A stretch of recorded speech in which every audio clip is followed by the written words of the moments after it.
IVF।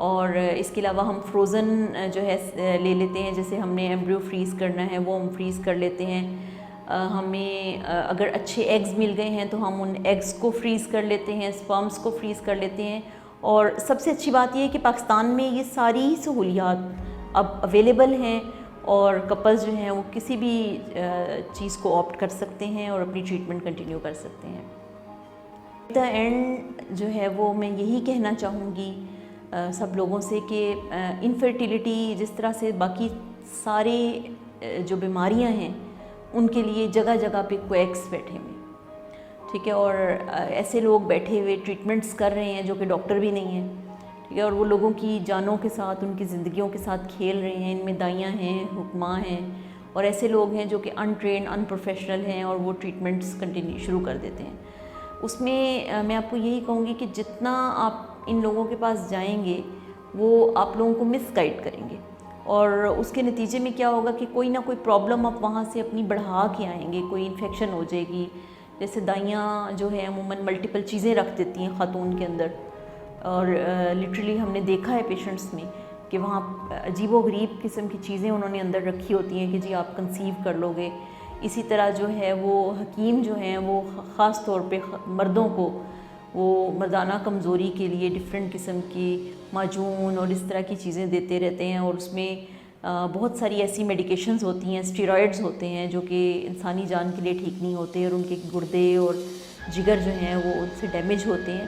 تو اس لیے کائنڈلی جب بھی آپ کو کوئی پرابلم ہو رہی ہے تو اس پرابلم کے لیے آپ اسپیشلائزڈ ڈاکٹر سے ہیلپ لینے میں بالکل شرم محسوس نہ کریں. اس میں پہلے بھی ابھی بات کر چکی ہوں کہ اس میں پوری فیملی کا رول ہے کہ اگر آپ کی وائف کو کوئی پرابلم ہے یا آپ کے ہسبینڈ کو کوئی پرابلم ہے تو آپ ایز اے کپل ہمیں یہ گائیڈ کرنا چاہیے کہ بہت کوآپریٹیو ہونا چاہیے آپ کے لائف پارٹنر کو کہ وہ دوسرے کی پریشانی کو سمجھے.